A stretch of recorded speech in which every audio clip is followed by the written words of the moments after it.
The Storybook.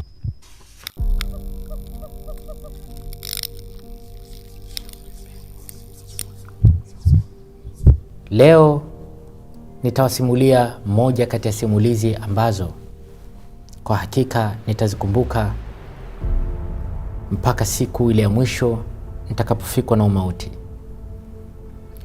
Kama nilivyopata shida wakati naandaa simulizi ya kafara za siri za Freemasons, ndivyo nilivyopata shida kuandaa simulizi hii ya uchawi.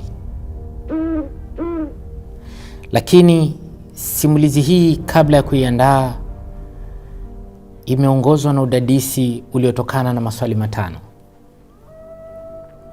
Nilianza kwa kujiuliza, uchawi ni nini?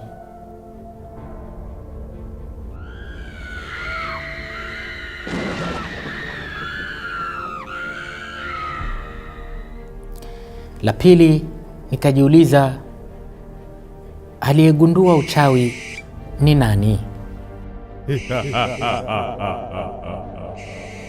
Na swali la tatu nililojiuliza, nguvu za wachawi zinatoka wapi? Wachawi wanapiga fimbo juu ya kaburi na maiti inatoka chini ya futi 6 na kupanda juu. Je, kweli uchawi ni kitu kibaya? Wale wana miko yao, ukishaingia tu kwenye ile miko yao, uwe na mafanikio, usiwe na mafanikio, wewe kutoka inakuwa ni ngumu. Kila unapotajwa uchawi, lazima mwanamke atahusishwa zaidi. Hili likanipa shida. Ni kwa nini wanawake wahusishwe zaidi na uchawi?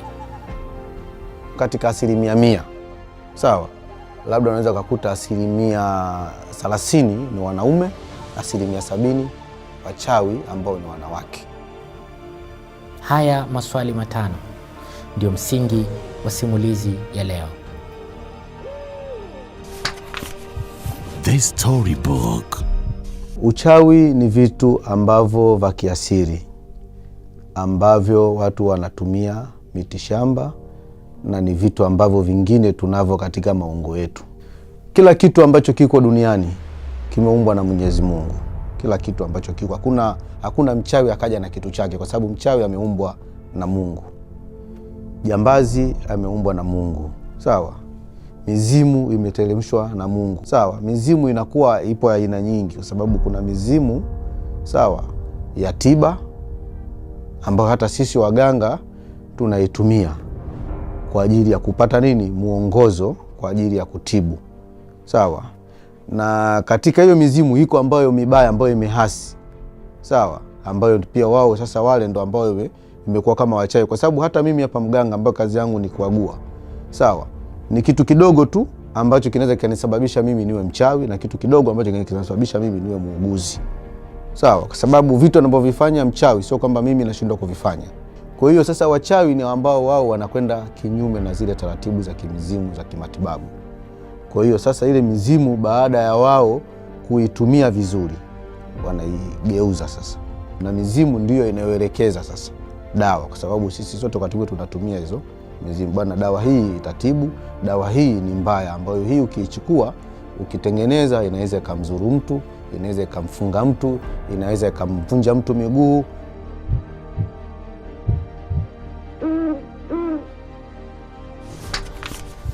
The Storybook.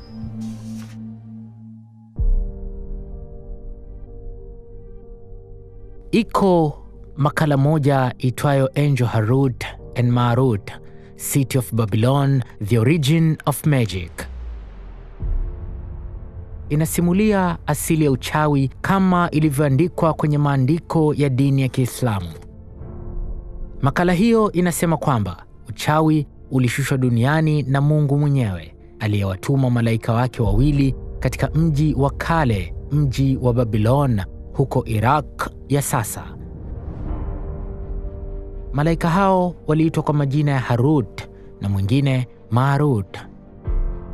Mji wa Babylon ni mji wa kale kweli kweli. Ulikuwapo zamani sana, hata kabla ya uwepo wa Ibrahim, baba wa imani, na hata kabla ya ujio wa Nabii Musa au Mfalme Suleiman. Mungu aliwashusha malaika hao Harut na Marut, wakiwa wanaujua uchawi vizuri sana, na siri ya nguvu za uchawi wao ilikuwa ni maarifa ya binadamu kuweza kuwatumia majini. Basi malaika hao Mungu akawapeleka kuishi na watu wa Babiloni, na malaika hao wakawaambia watu kuwa wanaweza kuwafundisha sanaa ya uchawi. Lakini mtu alipowafuata malaika hao ili afundishwe, basi wale malaika kwanza walimpa onyo kali kwa kumwambia, inna ma nahnu fitnatun fala takfun, hakika sisi ni mtihani kwenu toka kwa Mola wenu, kwa hivyo msije mkamkufuru Mungu kwa mtakavyojifunza kutoka kwetu. Lakini kwa bahati mbaya wale watu wa Babiloni wakajifunza uchawi, lakini wakautumia kwa hasara na wala sio kwa mambo ya faida kwao. Wakautumia kuwafitinisha watu, kuvunja ndoa za watu na kuwapa watu maradhi. Lakini Mungu anasema hakika uchawi unamdhuru zaidi mchawi mwenyewe kuliko yule aliyerogwa, kwa maana mchawi hupoteza kabisa imani ya Mungu, na hiyo ni hasara kubwa kuliko ugonjwa aliorogewa mtu. Na maandiko ya dini ya Kiislamu yanasema kuwa hakika mshirikina atakuwa kwenye hasara kubwa siku ya Kiyama, na kwa hakika stahiki yake itakuwa ni moto wa Jahannam tu. Rekodi zinatofautiana juu ya lini uchawi ndio ulianza kuwepo. Kwa wafuasi wa imani ya Kikristo, maandiko ya mwanzo kabisa kuwataja wachawi yanakadiriwa kuandikwa miaka 931 au miaka 721 kabla ya kuzaliwa kwa Yesu. Wachawi wanatajwa katika kitabu cha Samueli wa kwanza, pale mfalme Sauli alipoenda kwa wachawi wa Endori ili wamsaidie kuitisha roho ya nabii Samueli, akitaka imsaidie kushinda vita dhidi ya Wafilisti. Kwa hivyo, kwa simulizi hizi mbili za dini ya Kiislamu na dini ya Kikristo, tunaweza kupata jibu kuwa uchawi ni sanaa iliyozaliwa kale. Wachawi kula nyama za watu, kuruka, kama unasikia wanachukua si mafuta ya watoto, sijui ndio ugeuza ungo, kufanya nini, ni vitu ambavyo wanavifanya katika jamii. Na mara nyingi huwezi kuwa mchawi, sawa? Unaambiwa siku zote ukitaka uwe mchawi lazima utoe cha kwako kwanza, unachokipenda. Mfano, una mtoto ambaye unajua huyu unampenda, sawa, wanakupa masharti magumu. Bwana, wewe unataka kidogo na wewe uwe konki kidogo usiku na hivi, tunamtaka yule. Na kabla wewe hujaingia katika hayo mambo, sawa, kwa sababu wale wataanza kukupeleleza, wataanza kuwa na wewe, watakuwa marafiki zako, kwa sababu mtu anaanza wewe tu, watu wako wale mashoga wako wa karibu, huyu mzee fulani, huyu rafiki yangu wanapokuja kukutembelea mle. Kwa hiyo wale ndio chanzo cha kutaka na wao wakuingize katika kile kikosi chao. Sasa wana mambo yao mawili. Watakutokea usiku, bana mzee fulani au bibi fulani, bana kuna 1 2 3, watakuja kama kwenye njozi kidogo. Alafu wanakuambia usiongee. Sawa? Utakuja mara kwanza, ya pili, kama mara 3. Sasa kama kuna wengine vile vitendo huwa hawavitaki kweli kweli, anakuja anaongea. Akishaongea ndo unakuta sasa wanachomfanya wanamtia labda upofu, au wanaweza wakamtia mtu akapata stroke ya ajabu akaanza kuumwa. Sawa? Kwamba huyu ana siri nyingi, ataendelea kuziongea na kuziongea, kwa hiyo kabla hajaanza kututaja fulani na fulani wanakufanyia hivyo. Kwa hiyo wale wana miko yao, ukishaingia tu kwenye ile miko yao, uwe na mafanikio, usiwe na mafanikio, wewe kutoka inakuwa ni ngumu. Kwa hiyo itabidi wewe sasa uendelee kuwa adui na uendelee kuwa mbaya katika kile kikundi, na watakupa sasa kwamba naye sasa hapa, kwa sababu ushaingia na tushakubaliana, tushafunga mikataba, sasa hivi sisi tunamtaka huyu mwanao, sasa tukupachikie cheo fulani ambacho hiko wewe ukikipata utakuwa 1 2 3.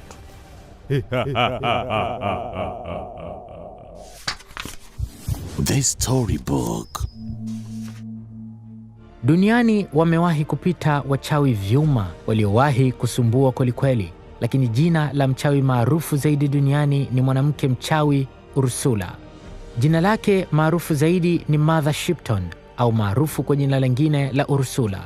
Mother Shipton au Ursula alikuwa ni mchawi aliyebobea kwenye kupiga ramli karne ya 16. Alizaliwa kutoka kwa mama na baba ambao walikuwa ni wachawi wa kutupwa pia. Mama yake Ursula alimzaa akiwa na umri wa miaka 15 na alikuwa maskini sana kiasi Ursula alilelewa katika mapango. Baadaye mama yake alifariki na Ursula akabaki peke yake. Tegemezi lake pekee kilichomlinda katika maisha yake ilikuwa ni nguvu za uchawi. Ursula alikuwa ni mwanamke mchawi mwenye sura ya kutisha.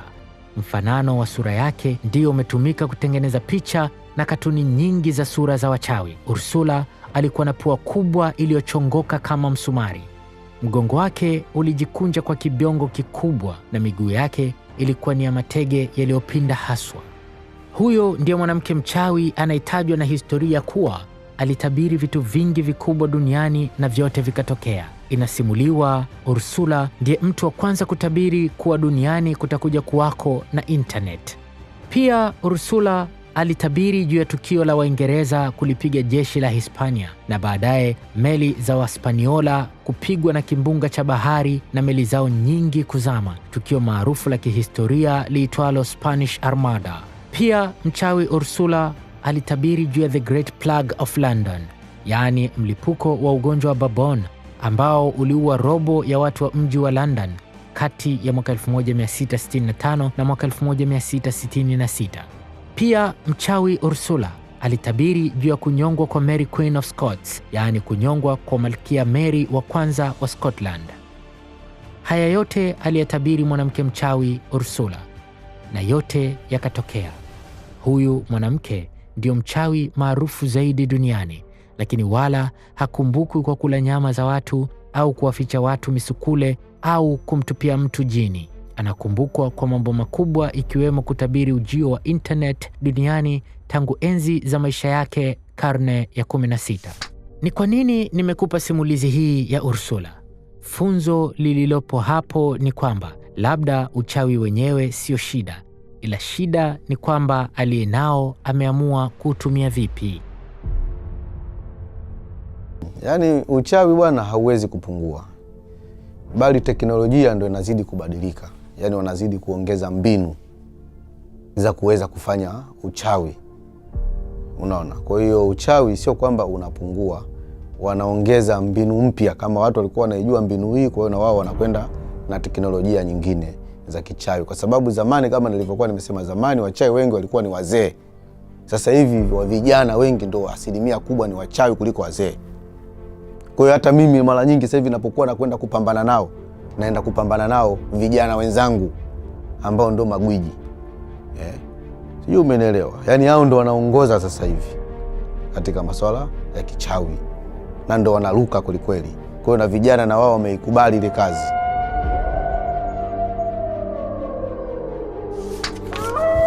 The Storybook. Ziko jamii ambazo kwa wao uchawi ni jambo la thamani kubwa. Mfano, mmeshawahi kusikia habari za kijiji cha wachawi kiitwacho The Land of Black Magic? Kaskazini mashariki mwa nchi ya India, katika wilaya ya Morgaon, kipo kijiji chenye historia nzito ya vitendo vya kichawi. Kijiji hiko kimebatizwa jina la ziada, wanakiita The Land of Black Magic, japo jina halisi la kijiji hiki ni Mayang. Inaaminika hata hilo jina la Mayang linatokana na neno katika lugha ya kale iitwayo Sanskrit, neno Maya likiwa na maana ya mauzauza. Tamaduni katika kijiji cha Mayang ni tofauti na tamaduni za jamii nyingine. Wazee wa kijiji hiki huwarithisha mikoba ya uchawi vijana wao, kama ambavyo kwa jamii zingine wazee hurithisha mali na mashamba. Kwa wao uchawi ndio utajiri au mali iliyo ya thamani zaidi. Matukio ya kutisha yamekuwa yakisimuliwa kama habari za kawaida kabisa katika kijiji hiki cha Mayang. Watu waovu kama vile wezi, adhabu yao ni kugeuzwa kuku au bata. Hakuna anayehangaika na wewe eti twende polisi kisha tukasumbuane mahakamani. Pia watu wengi sana wamekuwa wakipotea katika mazingira ya kimauzauza, jambo ambalo linaashiria katika kijiji cha Mayang mamia ya watu walikuwa wamefichwa kama misukule. Kama mtu akipoteza kitu, basi wazee wa kijiji huchukua ua na kuliweka katika bakuli la chuma, Kisha bakuli huwekwa chini na lenyewe litaanza safari. Bakuli litatembea hadi kufikia katika nyumba au eneo ambalo mali iliyoibiwa itakuwa imefichwa mahala hapo. Katika kijiji cha Mayang, jani linaweza kugeuzwa samaki, mtu kuwa ndege au mnyama. Ni vitu vya kawaida kabisa. Ipo hadithi inayosimuliwa sana katika kijiji cha Mayang, hadithi ya kisa kilichotokea miaka ya kale, mwaka 1337. Jeshi kubwa la Muhammad Shah aliyekuwa mtawala wa Gujarati lililokuwa na wanajeshi wapanda farasi zaidi ya 100,000. Wanajeshi hao walipokuwa eneo la mpakani mwa kijiji cha Mayang, wote walitoweka na kupotelea kusikojulikana. Hakuna lingine linaloonekana kuwa na maana hapa zaidi ya kuwa jeshi zima la mfalme Shah wa Gujarati lilipotezwa na wachawi wa kijiji cha Mayang. Hiki kijiji hadi hii leo bado kipo. Watalii huenda kutembelea na kujifunza historia yake. Hadi leo hii wachawi ni watu muhimu zaidi katika kijiji cha Mayang. Unajua, ulimwengu tunaoishi sisi ambao sio wachawi ni ulimwengu mwingine, na ulimwengu wanaoishi wachawi ni ulimwengu mwingine. Ni vitu vile tofauti. Utajiri wao hauko hapa, sawa? Wao utajiri wao uko usiku na uko angani na uko kwa kificho. Kwa hiyo wewe ukimwona unamwona maskini, lakini mchawi ni tajiri. Kwa hiyo ana mambo yake. Wao huko wanapokutana wana utajiri wao, na utajiri wao wenyewe wanajua huyu ana utajiri wa kiasi gani, huyu anamiliki kitu gani, huyu anamiliki kitu gani katika ulimwengu. Kwa hiyo wao waliamua kujitoa na sisi, na ndio maana wao mambo yao wanayafanya kwa siri. Kuna pointi ambayo najua watu wengi waga wanajiuliza sana, kwa nini mchawi aendi benki sijui kwenda kuchukua hela na mahela anayaona sijui na nini na nini. Watu wengi sana, kwa nini mchawi anakuja kuniwangia hapa, mimi nimeweka mabunda yangu ya hela? Kwa nini yeye akuyachukua yale? Kwa nini tu kaja kaniloga mimi? Sawa, wao hivyo vitu hawana time navo. Wao wana shida na mwili wako tu, sawa? Yani wao sio kazi zao, sawa? Wako uchawi labda wa majini, wale machuma urete, wale ndio wanekudili na hela. Wale hata mabenki unaona wale makashia wenyewe wanapata shoti kila kukicha. Yani huko katika sehemu zao wao wanazoishi wana mambo mengi, wana mashamba, wana nyumba huko, sawa? Wana vitu vingi tu, wana madhahabu, wana nini. Kwa hiyo wao wanakapotoa tu wametoka tu wamekwenda katika sehemu zao huko, na wao wanafanya nini? Wanatamba. Kwa hiyo ndio saikolojia zao ambazo jinsi zilivyo huko katika sayansi zao. Kwa hiyo kwa hapa wewe ukimuona unamuona alofa, unaweza ukamkuta kibarazani hapo ukamuona huyu bonge alofa, fo ukamdharau, alafu naye akakudharau, akakuona wewe ndio una kitu zaidi ya yeye. Wao nyumba zao zinakuwa sana wanakuwa katika maeneo haya ya ground, na nyumba zao wao hazijengwi kama hizi za kwetu za tofali. Sio, umeelewa? Wao wana nyumba zao wenyewe ambazo wao wanapokuwa wameruka, labda hizo waweza kachagua wakaenda sehemu labda kwenye uwanja yule ambao uko open, wakaweka pale vitu vyao, sawa? Wanaweza katoka hapo wakaenda zao kwenye mashamba, wanaweza katoka zao hapo wakaweka nyumba zao, kama ni mfano wa gorofa wakaweka juu ya mwembe mkubwa au mbuyu, wakaweka nyumba zao kawa wanatulia kule, na kule ndo sehemu zao ambao wao wakikaa kule wanapiga vipenga vyao. Mfano vile usiku wakipiga wanaitana wakiwa juu, bwana mimi nipo mwembe fulani hapa gorofa fulani, wana majina yao. Lakini wakishamaliza kule ulimwengu wao ule wanarudi wana timing zao, sawa? Kwa hiyo wanarudi katika mazingira yale ya kawaida. Kwa hiyo huku wanapokuja wanakuja kama kutu enjoy.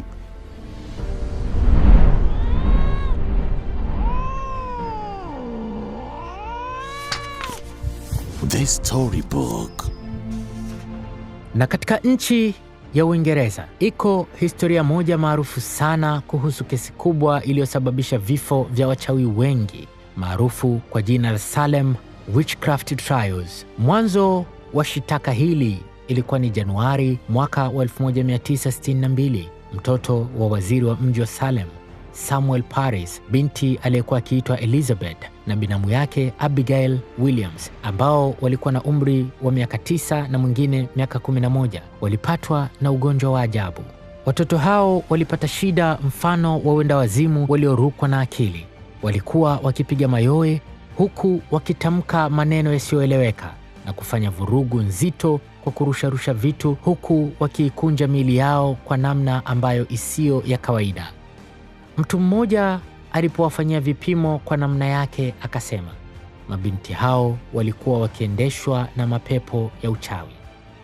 Februari 29 mwaka 1962, mbele ya mahakama na mahakimu Jonathan Corwin na John Hathorne, mabinti hao Elizabeth na Abigail waliwashutumu wanawake watatu kuwa ndio waliowafanyia hila za kuwaroga. Wanawake hao waliotajwa, mmoja wao alikuwa akiitwa Tituba, alikuwa ni mtumwa wa baba yao, na mwingine aliitwa Sarah Good, aliyekuwa ombaomba asiye na makazi, na watatu aliitwa Sarah Osborne, alikuwa ni bibi kizee na maskini wa kutupwa. March 1 mwaka 1962, wanawake wote hao watatu walipelekwa mahakamani na kuhojiwa mbele ya mahakimu, na wote walikataa kujihusisha na imani za kishirikina isipokuwa Tituba, aliyekuwa mtumwa wa Paris. Yeye alikiri kuwa ni mchawi na aliwadhuru watoto hao. Tituba akajitia hatiani, yeye na wale wanawake wenzake wawili, na mara baada ya tukio hilo palitokea hali ya taharuki katika mji wa Salem, ikapelekea watu wengi kuzua mashtaka kuwatuhumu kwa uchawi watu wengine. Juni 10 mwaka 1962, mahakama ya mji wa Salem ikaanza kutoa hukumu za watu kunyongwa kwa wale waliowaona kuthibitika kuwa ni wachawi. Kwa hivyo kuanzia Februari ya mwaka 1962 mpaka mwezi Mei wa mwaka huo, wananchi waliojawa na hasira kali walikuwa wakikusanyika katika mji wa Salem kushuhudia mashtaka ya watu zaidi ya 200 waliotuhumiwa kwa makosa ya kutisha ya uchawi, mashtaka ambayo yaliishia kwa watu 30 kukutwa na hatia ya kuwa wachawi, na 19 kati ya hao walikutwa na makosa mazito ya kutumia nguvu za giza kuwadhuru watu wa mji wa Salem, na hukumu yao hao watu 19 ilikuwa ni kunyongwa hadi kufa. Tangia hapo kukawa na mfululizo wa kunyongwa kwa wachawi mpaka wakafikia watu 19, na 14 kati yao walikuwa ni wanawake, 5 wakawa ndio wanaume. Kwanza niseme kitu kimoja katika swala la wachawi, kwa asilimia kubwa, yani mfano katika asilimia 100, sawa, labda unaweza kukuta asilimia 30 ni wanaume, asilimia 70 wachawi ambao ni wanawake. Yani wanawake ndio kipaumbele sana katika makundi hayo ya kufanya hivyo, tofauti na wanaume. Yani hiyo ndio maana hata mimi ninapokuwa labda naenda mitaani kunyoa, ninapokamata wachawi, naweza nikakamata wachawi wa kike labda aiza 5, wanaume nikakamata 2.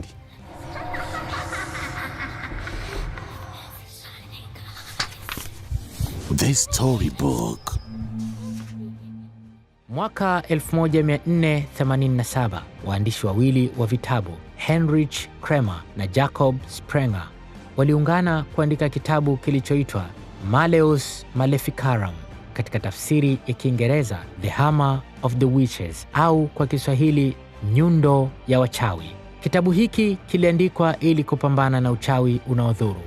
Neno Maleficarum lina maana ya uchawi unaodhuru, na hiki kitabu kiliandikwa kiwe ndio nyundo ya kuponda na kuharibu uchawi wa namna hiyo. Kramer na Sprenger waliandika juu ya imani za kishirikina na wakaandika namna kadhaa za kuweza kuwagundua wachawi, hukumu zinazowastahili wachawi na namna ya kuwaua sawasawa na makosa yao.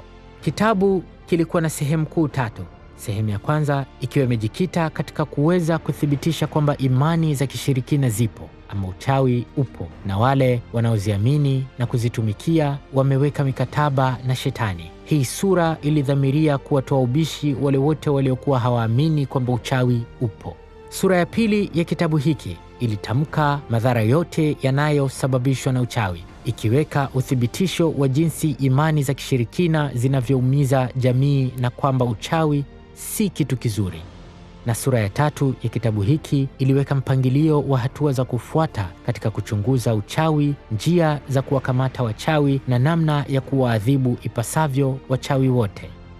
Waandishi wa Malleus Maleficarum waliweka bayana kwamba asilimia kubwa ya wachawi ilikuwa ni wanawake.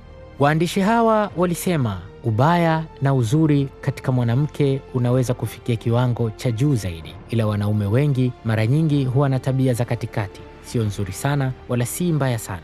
Na waandishi hao wakaendelea kwa kusema, ubaya ukiwa kwa kiwango cha juu ndani ya nafsi ya mwanamke, inampelekea mwanamke kuwa kiumbe rahisi zaidi kuingia katika uchawi. Kitabu hiki kilipelekea sintofahamu katika miaka ya 1400. Watu wengi waliotuhumiwa kujihusisha na imani za kishirikina walipigwa na kuteswa mpaka wakakiri kujihusisha na matendo ya kichawi, na watu hao wakajikuta wakiishia kwenye hukumu ya kifo. Karne ya 15, muda wa karne nzima, wachawi walikamatwa, kuteswa na kuuawa kwa kunyongwa, wengi wao wakiwa ni wanawake. Wahanga wakubwa zaidi walikuwa ni wanawake wasioolewa au wajane na vibibi vizee. Hiki ni kitabu ambacho kama utakisoma kitakupa elimu kubwa kuhusiana na mambo ya kishirikina ama mambo ya uchawi. Hapa tusingeweza kukisimulia chote mwanzo hadi mwisho.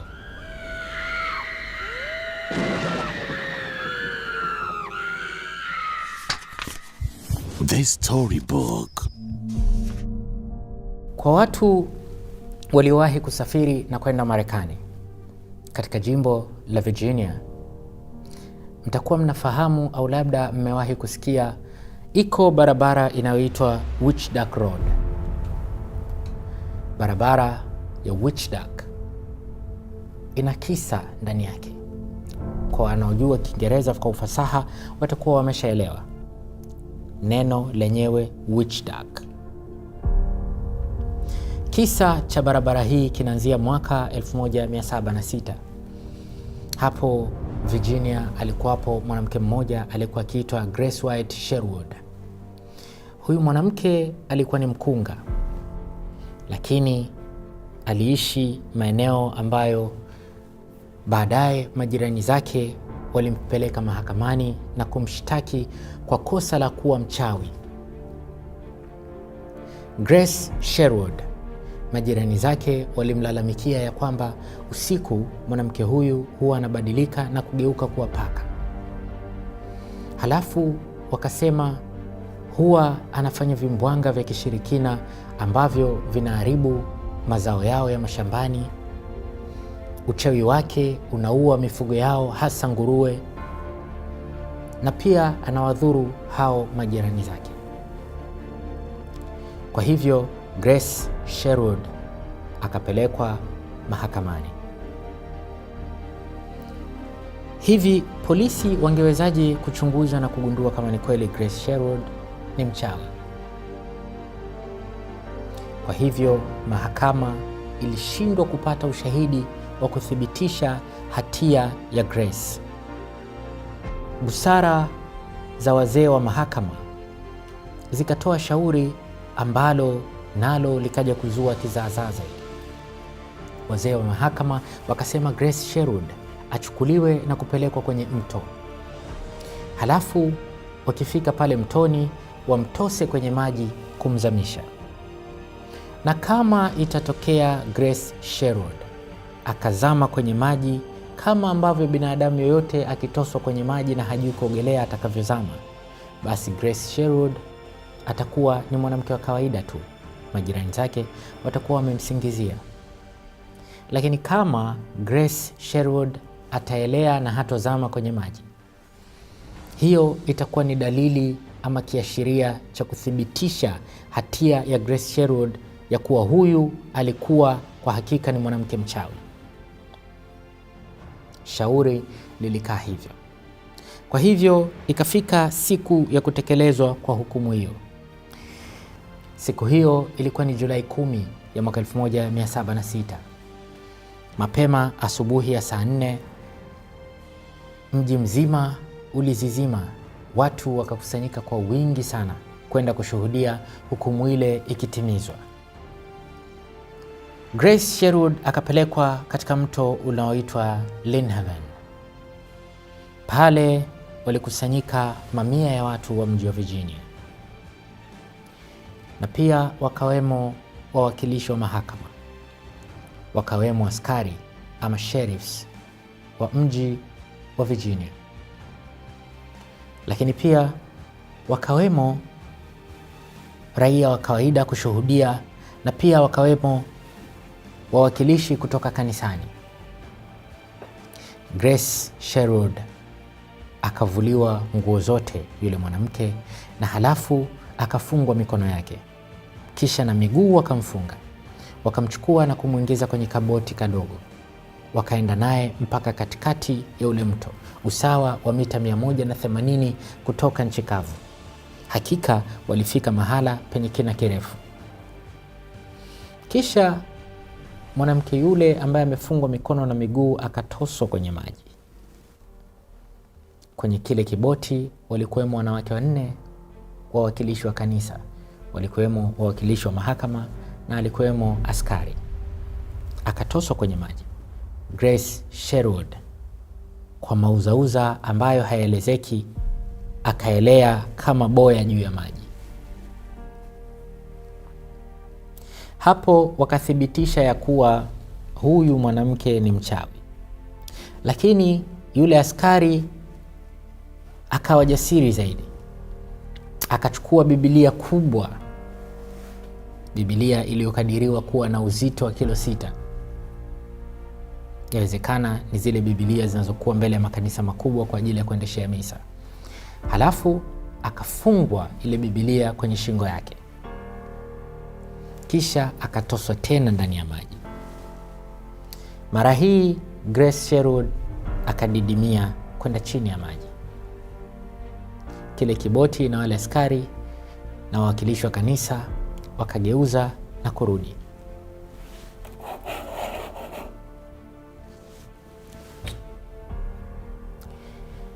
Walipofika nchi kavu muda si mrefu, Grace Sherwood akatoka kwenye maji. Halafu mara hii ametoka kwenye maji. Ajabu zaidi, hakuwa na ile Biblia shingoni, wala kamba walizomfunga miguuni na mikononi pia hakuwa nazo. Aliwezaje kusurvive jambo hilo? Lakini mahakama ikavua joho, ikakaa pembeni, ikalishindwa shitaka la Grace Sherwood. Kilichofuata kwa Grace Sherwood ikawa ni kuhama mji. Akahamia mahala panapoitwa Mud Creek Road. Huko akaenda kuishi mashambani. Mwanamke huyu alibaki hai mpaka mwaka 1704 ambapo mauti ulimkuta kwa mapenzi ya Mwenyezi Mungu akiwa ni ajuza wa miaka 80. Simulizi hii na iache ifungue akili yako. Uchawi upo kweli. Hata maandiko ya dini yanathibitisha.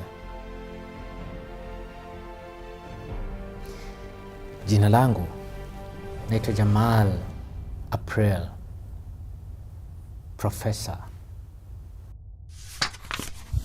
The Storybook. Oh yeah! Dress to impress. Chapa suti ikazie na tai, iwe ya kike au ya kiume. Office suits, wedding suits na zile za swag, yani casual suits. Sasa basi, duka pekee la suti kali ni Suti Fashion. Wapo Kariakoo, mtaa wa Mchikichi na Nyamwezi. Better look classic, smart and fabulous. Kitu ambacho mimi naweza kushauri, unajua watu wengi wana matatizo mengi haswa ya kichawi. Na mfano hata hapa kwenyewe watu ambao wameweza kuangalia TV kubwa kama hii, na haswa watu wanaokufuatilia, watu wengi watataka kwa nini pale ukumuuliza kitu fulani. Unajua kuna maswali mengine huwezi kuyamaliza kutokana na shida za watu. Ushauri kwanza, watu tunawashauri watu bure, hakuna gharama zozote.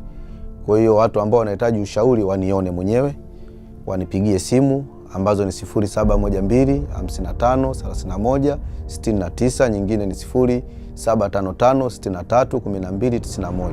Ushauri tutawapa bure, au atume message aeleze kitu gani ambacho kinamsibu kutokana na jambo la kichawi. Tutamshauri ni kitu gani ambacho afanye ili aondokane na hizo husuda za kichawi, hata kama yuko dunia ya ngapi huko.